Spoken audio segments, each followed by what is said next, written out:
अथ षट्विंशो अध्यायः 26वां अध्याय। ब्रह्मा जी बोलते हैं, हे नारद, उन मुनियों के अपने अपने लोक को चले जाने पर जगत स्रष्टा प्रभु शिव ने स्वयं पार्वती की तप की परीक्षा लेने की इच्छा की। प्रसन्नचित्त वे शिव जी परीक्षा के बहाने उन्हें देखने के लिए जटाधारी रूप धारण कर पार्वती के वन में गए। उन्होंने प्रसन्न मन से बूढ़े ब्राह्मण का वेश धारण किया और अपनी तेज से दैदीप्यमान हुदंड तथा छत्र धारण कर लिया था। वहाँ पर उन्होंने सखियों से घिरी हुई उन विशुद्ध पार्वती को वेदी पर बैठी हुई साक्षात चंद्रकला के समान देखा। तब ब्रह्मचारी का रूप धारण किए हुए वे भक्त वत्सल शिव उन देवी को देखकर प्रेम पूर्वक उनके समीप गए। उस अपूर्व तेजस्वी ब्राह्मण को आया हुआ देखकर शिवा देवी ने सभी प्रकार की पूजा सामग्री से उनका पूजन किया। इस प्रकार भली भांति पूजा सत्कार करने के उपरांत पार्वती जी प्रसन्नता के साथ उस ब्राह्मण से आदर पूर्वक कुशल पूछने लगी। पार्वती बोली, हे ब्राह्मण, ब्रह्मचारी का स्वरूप धारण किए हुए आप कौन हैं और कहाँ से आए हैं? आप इस वन को प्रकाशित कर रहे हैं। हे वेद वेताओं में श्रेष्ठ, यह सब मुझसे कहिए। ब्राह्मण बोले, मैं वृद्ध ब्राह्मण का शरीर धारण किए हुए अपनी इच्छानुसार चलने वाले एक बुद्धिमान तपस्वी हूँ। मैं दूसरों को दुख सुख देने वाला और उनका उपकार करने वाला हूँ, इसमें संशय नहीं है। तुम कौन हो और किसकी कन्या हो? इस निर्जन वन में अकेली रहकर इतनी कठिन तपस्या क्यों कर रही हो, जो मुनियों के लिए भी दुष्कर है? तुम ना तो बाला हो, ना ही व्रत हो, तुम तो सर्वथा तरुणी जान पड़ती हो। पति के बिना इस वन में इतनी कठोर तपस्या क्यों कर रही हो? हे भद्रे, क्या तुम किसी तपस्वी की सहचारिणी हो जो इतनी घोर तपस्या में मग्न हो? क्या वह तपस्वी तुम्हारा पोषण नहीं करता अथवा तुम्हें छोड़ अन्यत्र चला गया है? तुम किसके कुल में उत्पन्न हुई हो? तुम्हारे पिता कौन है तथा तुम्हारा नाम क्या है? यह बताओ। तुम तो सौभाग्यशालिनी हो। तपस्या में तुम्हारी आसक्ति तो व्यर्थ ही है। क्या तुम वेदों की जन्मदाती सावित्री हो या महालक्ष्मी हो अथवा सुंदर रूप धारण किए हुए सरस्वती हो? इनमें से तुम कौन हो? मैं अनुमान नहीं कर पा रहा हूँ। पार्वती जी बोली, हे विप्र, ना तो मैं सावित्री हूँ, ना मैं महालक्ष्मी, ना ही मैं सरस्वती ही हूँ। मैं हिमालय की पुत्री और वर्तमान नाम मेरा पार्वती है। पूर्व जन्म में मैं दक्ष की कन्या थी। उस समय मेरा नाम सती था। मेरे पिता ने मेरे पति की निंदा की थी, इसीलिए मैंने योग मार्ग का अवलंबन कर अपना शरीर त्याग दिया था। मैंने इस जन्म में भी भाग्यवश शिवजी को ही प्राप्त किया, परंतु वे कामदेव को जलाकर मुझे छोड़ चले गए। हे विप्र, शंकर जी के चले जाने पर मैं कष्ट से उद्विग्न हो गई और तब के लिए दृढ़ होकर पिता के घर से गंगा के तट पर चली आई। बहुत समय तक कठोर तपस्या करने के बाद भी मेरे प्राणवल्लभ सदाशिव मुझे प्राप्त नहीं हुए।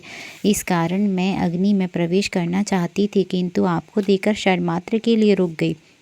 अब आप जानिए, शिवजी ने मुझे अंगीकार नहीं किया, इसीलिए मैं अब अग्नि में प्रवेश करूंगी। मैं जहाँ जहाँ जन्म लूँगी वहाँ भी शिव को ही वर रूप में प्राप्त करूंगी। ब्रह्मा जी बताते हैं कि इस प्रकार कहकर पार्वती जी ब्रह्मचारी द्वारा बारंबार निषेध करने पर भी अग्नि में प्रवेश कर गईं।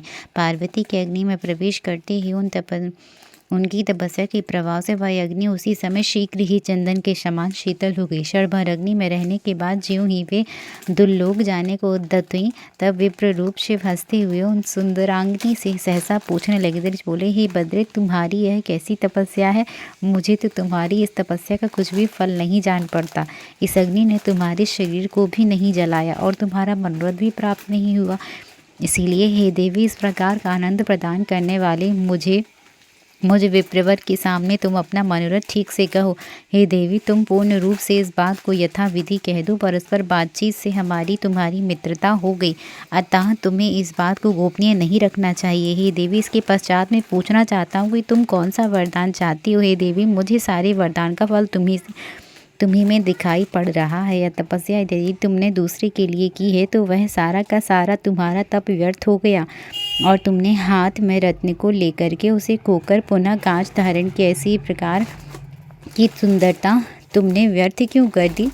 अनेक प्रकार के वस्त्र त्याग कर तुमने यह मृगचर्म क्यों धारण किया? इसीलिए तुम इस तपस्या का सारा कारण सत्य सत्य बताओ, जिससे कि उसे जानकर ब्राह्मणों में श्रेष्ठ में प्रसन्नता को प्राप्त करूं। ब्रह्मा जी बताते हैं, जब इस प्रकार उस ब्राह्मण पार्वती से पूछा। तब उन सुव्रता ने अपनी सखी को प्रेरित किया और उसके मुख से सारा वृत्तांत कहलवाया। तदंतर उस पार्वती से प्रेरित होकर पार्वती की प्राणों के समान प्रिय उत्तम व्रत को जानने वाली विजया नाम की सखी उस ब्रह्मचारी से कहने लगी। सखी बोले, हे साधु, यदि आप इस पार्वती का श्रेष्ठ चरित्र और इसकी तपस्या का समस्त कारण जानना चाहते हैं तो मैं उसे कहूँगी, आप सुने। यह मेरी सखी पर्वतराज हिमालय की पुत्री है और पार्वती नाम से प्रसिद्ध है। इसकी माता मेनका है। अभी तक इसका विवाह किसी के साथ नहीं हुआ है। यह शिवजी को छोड़कर दूसरे को अपना पति नहीं बनाना चाहती। यह 3000 वर्ष से तपस्या कर रही है। हे साधु, हे द्रुजोत्तम मुनि के लिए मेरी सखी ने ऐसा तप आरंभ किया है। इसका भी कारण मैं आपसे कहती हूँ, आप सुने। यह पार्वती इंद्र आदि प्रमुख देवताओं एवं ब्रह्मा विष्णु आदि को छोड़कर केवल पिनाक पाणी शंकर को ही पति रूप में प्राप्त करने की इच्छा करती है। द्रुज, तपस्या प्रारंभ करने के पूर्व मेरी सखी ने जिन वृक्षों को लगाया था उन सब में फूल फल आदि आ गए हैं। अतः प्रतीत होता है कि मेरी सखी की मनोरथ पूर्ण होने का समय आ गया है।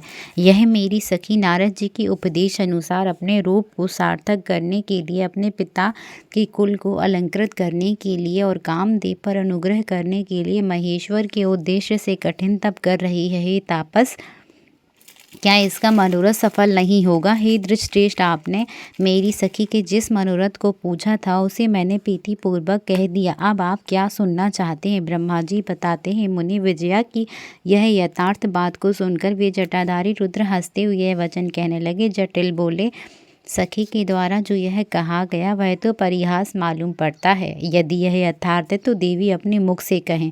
ब्रह्मा जी बताते हैं, इस प्रकार जब जटाधारी ब्राह्मण ने कहा तब पार्वती देवी अपने मुख से उन ब्राह्मण से कहने लगी। जय जय श्री शिव महापुराणी 26वें अध्याय की जय हो। हर हर महादेव, हर हर महादेव।